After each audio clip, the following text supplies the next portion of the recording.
Hi guys, welcome back to the channel. It's another edition of Away Days with Dino, covering my 2 cents involving Arsenal Football Club.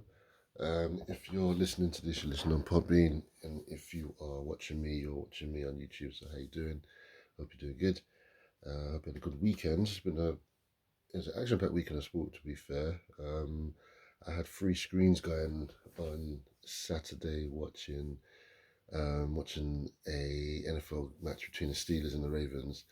I was watching boxing between Fury and Usyk, and I'm watching Match of the Day on my laptop. So it was a bit of a crazy one, and plus college football as well. So it was a very jam-packed weekend involving sports this weekend, which I will get to eventually later on in the week in regards to other things. But obviously Christmas is coming, so I'm gonna try and see if I can get them all done before Christmas. But today, this episode is about Arsenal. Um, Basically, it's 2 parts. Arsenal, versus Crystal Palace, parts 1 and 2. Not gonna, you know, we touch on the fact that they played Crystal Palace. I did touch on it last week. I said that we were just going to be playing this team twice over the course of 3 days, and it'll be very important to get a good performance from both games. And here we are on Monday morning, where I'm going to be saying that we have, and a certain player has stepped up in that regard. So must give it a big applaud to Gabriel Jesus for his goals in these 2 games. 5 goals in 2 games against Crystal Palace. He's basically showing people to say, look, you don't need a striker in January, but I still think we do. Um, yeah, the game against Palace in the Carabao Cup, Palace got the goal.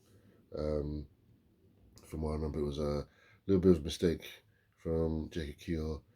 The one thing that you don't do, if a ball's coming over the top, don't let it bounce, because nothing good will come from a bounce if you get it wrong.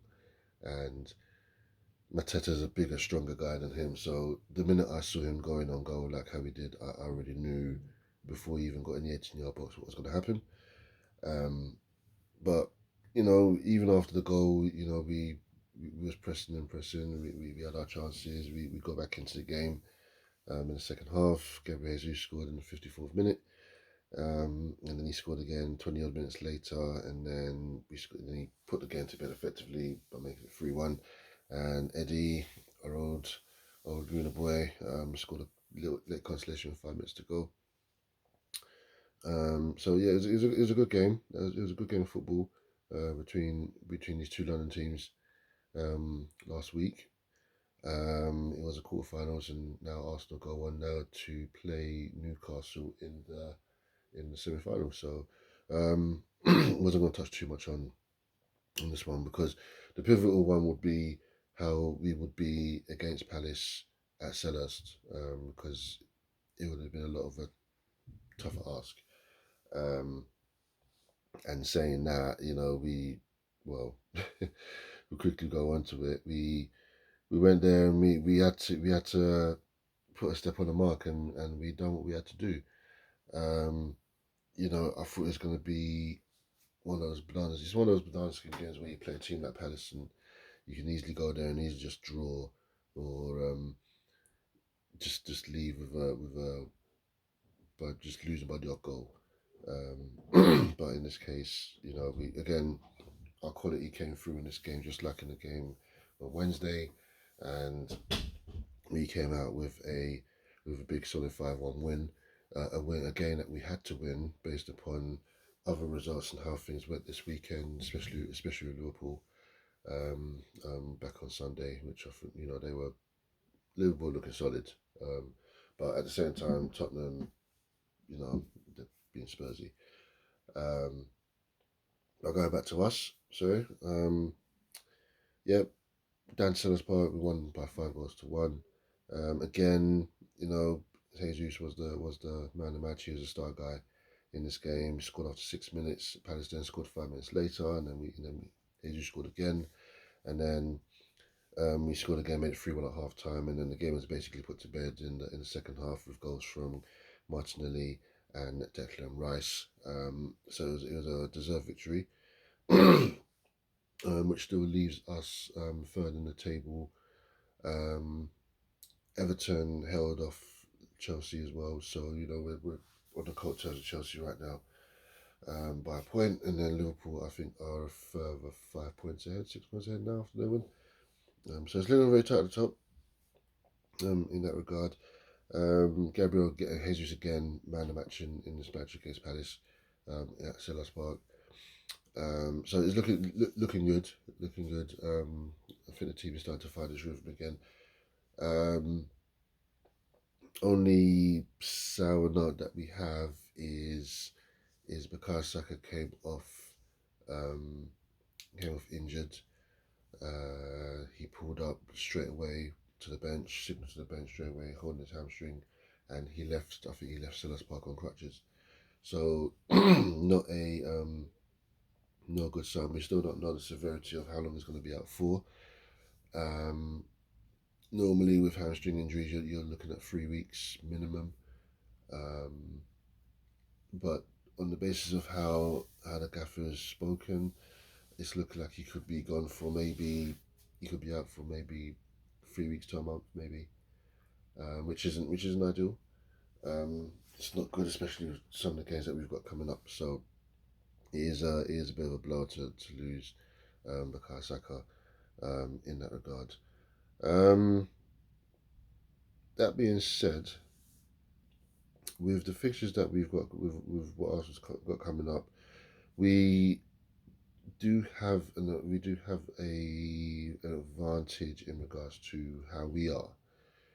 We don't have to travel too far this Christmas, in regards to fixture lists and how things are for us, fixture wise. I'm just going to bring up Fina, guys. From what I'm seeing with our group, where are we? Here we are.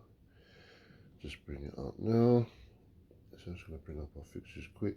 So our fixtures coming up over the Christmas period. We have Ipswich Town on Friday the 27th, and that's at 8:15 kickoff. We then have Brentford on New Year's Day at 5:30. That's away, and then we have Brighton away as well on the 4th of January. Taking that into consideration with the two games that we've just played against Palace, combining them 3 games that I've just mentioned, we don't have to travel too far. The furthest out of all those games is against Brighton. And Brighton is like like an hour away.